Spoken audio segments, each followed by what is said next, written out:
Open a Cami tab, drag and drop. Okay, these will be the notes we complete today.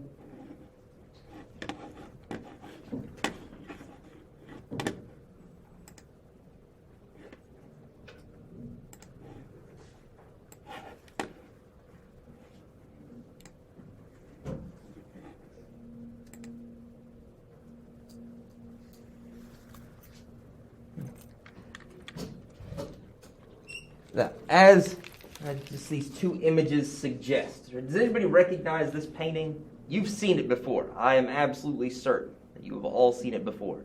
Right? It crowds textbooks from elementary through middle school. Who is this guy? George Washington. George, and what is he doing? Posing. So, what? Yes, it does look like. I would not. I mean, he's a bold guy. Right? If I'm moving across an icy river in a boat that crowded, I'm sitting down. Wait, that's an icy river? Yeah, no, that's icy river. So it is George Washington crossing the Delaware. Right? American War of Independence. This image you may be less familiar with. The man, the snappy dressed guy. I'll give him definite credit for that. Being crowned by an angel. Right, is Simón Bolívar, revolutionary in Latin America. So as you might guess, right, some of what ends the first wave of European imperialism is the people in the New World. I thought the angel was taking it. No, though I believe bestowing it in that case. Although, I mean, that's not entirely clear from the image.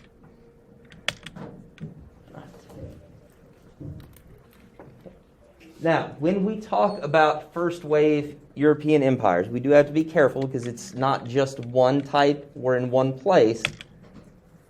On the one hand, we have a very intensive colonization. And that is the colonization of the Americas. Now, this map, don't be careful what you read into this map. Don't worry, it's not in your notes, so it's not going to be there later to confuse you. This is just a map of Spanish colonization, right? But it gives us a good sense, right? Very intensive colonization in the Americas. These are areas under Spanish control. Spain is administering those entire chunks of territory. On the other hand, Europeans have very shallow and superficial colonial presences in Africa and Asia. Again, as you can see in this map, Spain has lots of little places, really just trading posts, basically, in Africa and Asia. The only exception to that is what's called Spanish East Indies, today's Philippines. Right? That was kind of a different story, but that's the lone exception.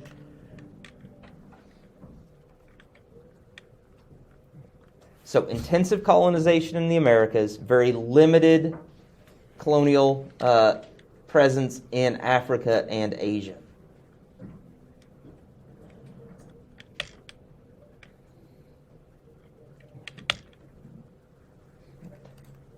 So, what ends the first wave? One thing, the end of the first wave is a consequence of a building loss of colonial possessions in the Americas. These are maps of North and South America in 1826. There are still European parts, Russian control, British control contested with the United States, and then Latin America, well, South America, is, at this point, almost entirely independent of European control. That place where Washington kind of looks like Missouri. Which one? The place where... Oh, yeah. No, you're right. That is a striking resemblance to our state. And this loss of colonies is down to independence movements. The one you will be most familiar with, naturally, is the independence movement started by 13 colonies of Great Britain in the modern-day United States, right, along the eastern seaboard of the modern United States. Specifically, our War of Independence from 1775 until 1783. Now, don't get concerned, right, if you think, well, I thought 1776 was the key date. It is, right? That's the date of the Declaration of Independence, but we kind of started fighting earlier.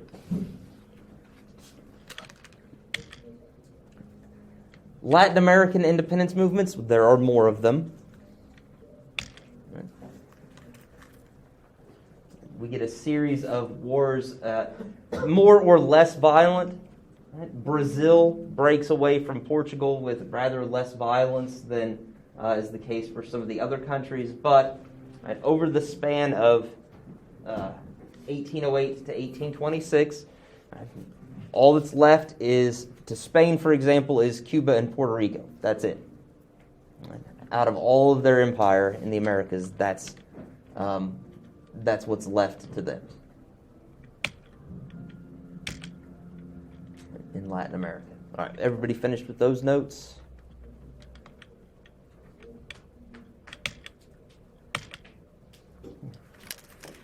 Another thing that helps to end this first wave of imperialism is that the United States grows to be a pretty powerful country pretty quickly. You're going to find out when you take government, which I hope you do in your junior year, that the United States starts out as a basket case. Can't pay our debts, the country doesn't really work, there are actually lots of little rebellions springing up in the United States. It's a mess. But the U.S. does pretty quickly get its act together. Creates a new constitution in 1789, and it begins to expand and increase its power and its confidence. And one sign of this comes in 1812 with the very uncreative but very helpfully specifically named War of 1812. Sometimes referred to as the Second War of Independence. In a lot of ways, it's an indecisive war, but what it does show is that the United States will stick up for itself as an independent country and assert its rights against Great Britain, which at the time is one of the most powerful countries in the world. And about 12 years later,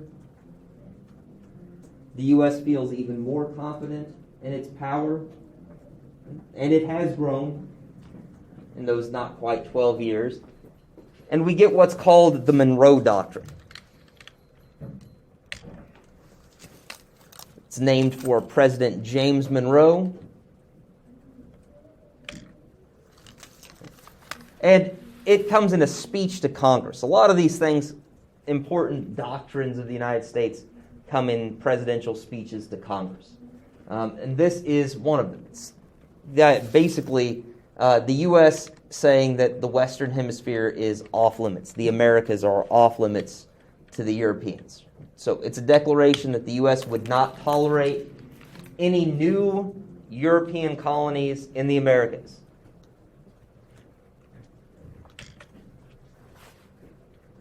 We're saying you've lost them or are losing them, right? Because remember, it's these Latin American revolutions happened between 1808 and 1826. So in 1823, they're not all over yet. But the U.S. is saying, you're losing your colonies. We will not tolerate new imperialism by Europe in the Americas. And we also don't want you installing friendly governments, right? Sometimes referred to as puppet monarchs. And if you're wondering, like, what's a puppet monarch? Well, that's like, well, we're going to make Joss the queen of Mexico, but basically we're going to be pulling all the strings, right? Joss is going to be like a marionette puppet, and she's going to do what we want. And we're saying, can't do that. We will not tolerate European political meddling in the newly independent governments in the Americas.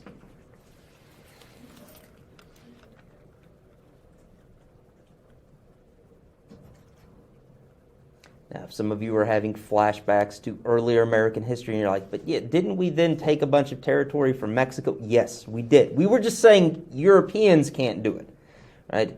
The descendants of European settlers in the United States are definitely going to do it, right?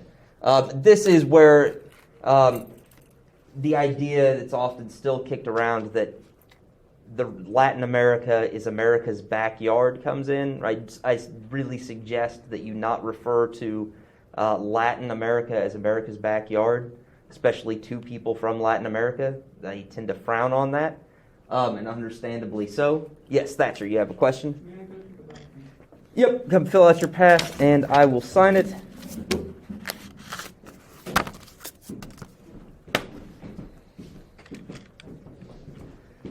And there are oodles of cartoons about the Monroe Doctrine, right? But this is it, right? Uncle Sam is throwing his hat, right, on the Western Hemisphere, and we've got the Europeans, right, represented by those cartoonish characters, right, looking at it, and Uncle Sam is saying, "Stay out." Right? This is now off limits, and that the U.S. would protect it. Right? And over time, when you get to U.S. history next year, you will see examples of the U.S. enforcing the Monroe Doctrine. I don't know what the date is. Today is the 29th. Okay.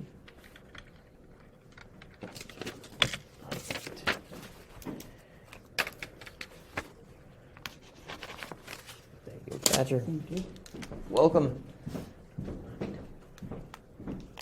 The other thing that ends the first wave of imperialism is a transition, a shift in Europe's efforts to colonize the world, right, and to build their empires. One area of focus, it's symbolized in this political cartoon by, if you don't recognize that, that's a Prussian, right, and it does say German, it's a little hard to read there. The German grab bag, looking at places in Africa. So Africa is part of that shift. And we will learn as we get into the second wave of imperialism about what's called the scramble for Africa in the years before World War I. And also empire building in Asia, where we see the British eye is particularly fixed with the British grab bag to fill with colonies. And this figure represents the Russians. Right? They're also very much interested in Asia and will clash with the British, especially for control there. Now, one of the things to understand is there are lots of reasons for this shift, but as you might have already guessed, one of the reasons that Europeans start to focus their efforts to build empires in Africa and Asia is that they've now been largely shut out of the Americas by independence movements and the growing power of the United States.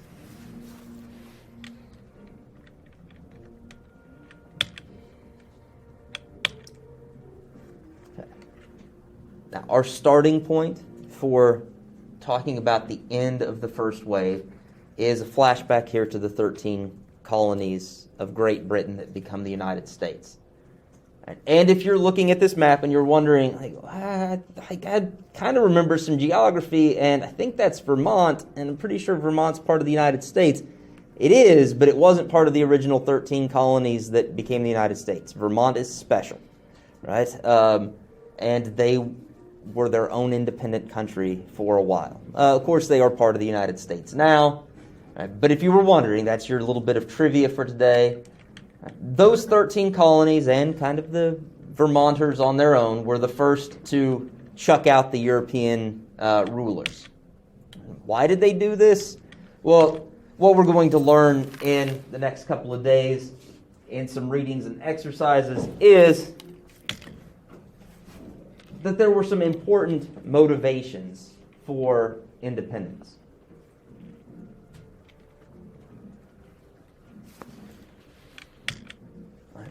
But equally important, there were also ideas that provided the language and justification for independence.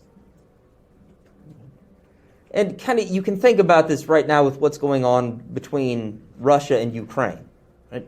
Motivations for Ukraine to fight, this is ours and you can't have it. Right? That's pretty simple. But, right, for a lot of people, that's not enough, right? If I'm saying, like, Adrian, man, I need some guns, and I need some stuff, and I need your help, and Adrian's like, well, why? Well, because this is mine, and I don't want them to have it. And Adrian's like, that kind of sounds okay, but that doesn't sound good enough. They're like, okay, Adrian, this is about democracy, all right? This is about democracy and sovereignty and the rule of law and world peace. Whoa, all right, you sold me, Ukraine.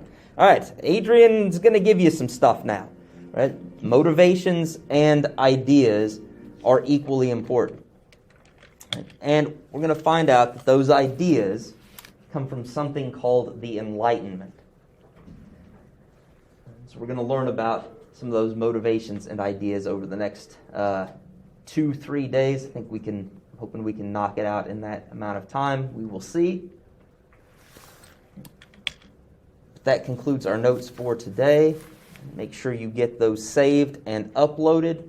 Your exit slip is going to go live in just about 2 minutes. We've now reached the point where the clock on the wall is actually faster than the clock on the computer, which you will find out in your future years at Central always happens. Right? This clock just gets faster as the year goes on. All right. Did anybody need me to go back and cover anything in the notes before I take them down? All right.